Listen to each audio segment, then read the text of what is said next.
For almost 40 years, the IRS had one simple rule about personal car loans: zero tax deductions. That changed under the One Big Beautiful Bill Act. Now you can deduct up to $10,000 a year in car loan interest, right on your tax return, whether you itemize deductions or take the standard deduction. But getting it isn't automatic. There are 4 strict rules your car has to pass, 3 fine print traps buried in the loan paperwork, and 1 income cliff that shuts out a lot of high earners entirely. Today I'm breaking down exactly who qualifies, which traps to watch for, and how high earners can still write off their car interest even after the income limits kick in. Let's dive in. First, why is this new tax break such a big deal? Normally, to write off things like mortgage interest, state and local taxes, or charitable donations, you have to itemize on Schedule A. And since roughly 9 in 10 taxpayers take the standard deduction, most people get zero benefit from those write-offs. This car loan interest deduction works differently. It's reported on a newer IRS form, Schedule 1A, as an additional deduction. That means you claim this write-off on top of whatever you already take. Standard deduction filer? You keep the full standard deduction and subtract your car interest. Itemizer? Same deal. One thing to be precise about because it matters later. This deduction is claimed after your adjusted gross income is already calculated. So it lowers your taxable income, but it does not lower your AGI. It won't help you slip under other income thresholds, including, as you'll see in a few minutes, the threshold on this very deduction. To claim it, your vehicle and your loan have to pass 4 strict rules. Rule number 1, it must be a brand new vehicle. You have to be the very first owner on the title. Certified pre-owned cars, used cars, and lease buyouts do not count. Leases themselves are out too. This is for purchase loans only. Rule number 2, U.S. final assembly. The car has to be built in the United States. You'll report your vehicle's VIN on your tax return so the IRS can verify it. Rule number 3, weight limit. Gross vehicle weight rating has to be under 14,000 pounds, which covers almost every everyday sedan, SUV, and pickup truck. And yes, motorcycles qualify too. Rule number 4, loan date. The loan has to have originated after December 31st, 2024. And no, you don't need to buy a new car every single year to keep this. As long as you bought a qualifying new car with a post-2024 loan, you can claim the deduction for tax years 2025 through 2028.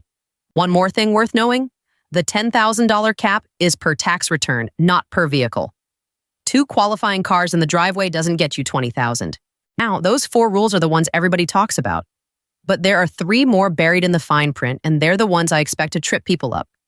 Trap 1, the loan has to be secured by a first lien on the vehicle. In plain English, the car itself has to be the collateral, and your lender has to be first in line.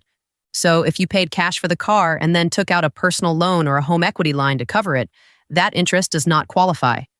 The loan and the car have to be tied together. Trap 2, loans from a related party don't count. If your parents financed the car for you or you borrowed from your own company, that interest is off the table no matter how legitimate the arrangement is. Trap 3, refinancing an older loan doesn't rescue it. If you bought a car in 2023 and refinanced in 2026, that refinanced loan generally does not become eligible. The original loan still has to clear the post-2024 origination date. 3 quiet rules, and any one of them can turn a deduction you were counting on into nothing. Let's put real numbers to this so you can see what it's actually worth. Meet Alex. Alex is a single W-2 earner making $75,000 a year, which puts him in the 22% tax bracket. In early 2026, he financed a new U.S.-built SUV for $42,000 and paid about $3,000 in loan interest that first year. Like most Americans, Alex takes the standard deduction. Under the old rules, that $3,000 in car interest gave him nothing, zero tax benefit. Under the new law, Alex attaches Schedule 1A to his return and reports the $3,000 there. It comes off his income in addition to his standard deduction. At a 22% rate, that cuts his federal tax bill by $660. Cold, hard cash for a loan he was already paying on anyway. Here's where a lot of W-2 professionals hit a wall: the modified adjusted gross income phaseouts. For single filers, the deduction starts phasing out at $100,000 of MAGI, and it's completely gone at $150,000. For married couples filing jointly, it starts phasing out at $200,000 and disappears entirely at $250,000. The maximum drops by $200 for every $1,000 your income goes over the threshold. So, say you and your spouse have a combined income of $230,000. You're $30,000 over the line, so your cap gets cut by $6,000. Your maximum deductible car interest drops from $10,000 down to $4,000. And remember, that's a ceiling, not a payout. You still only deduct the interest you actually paid. Once joint income hits $250,000, your personal auto loan interest deduction is gone completely. So what happens if you're a high earner making over $250,000? Are you just out of luck? Not necessarily. If you run an active business or a side LLC, interest on a vehicle loan used for business purposes is deductible as a business expense on Schedule C or on your S-Corp or partnership return. And that's a completely separate set of rules from the personal deduction we've been talking about. 3 differences make it powerful. First, there's no $10,000 cap on the business side. Second, both new and used vehicles qualify. And third, most importantly for high earners, there is no personal income phase-out on business interest. So let's say you drive your vehicle 60% for personal use and 40% for your side business. You've got 2 paths. If your income is under the phase-out threshold, you can claim the personal use share of your interest on Schedule 1A and the business share on Schedule C.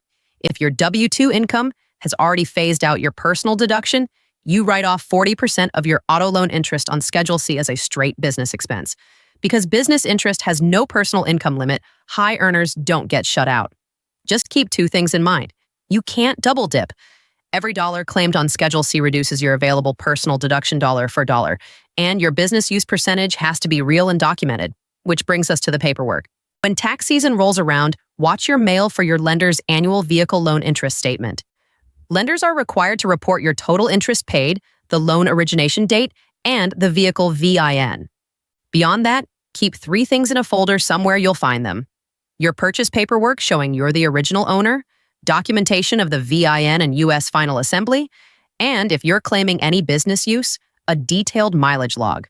None of this is complicated, but it's the difference between a clean deduction and a stressful letter from the IRS. So, quick recap. 4 rules on the vehicle, 3 traps in the loan paperwork, and 1 income cliff.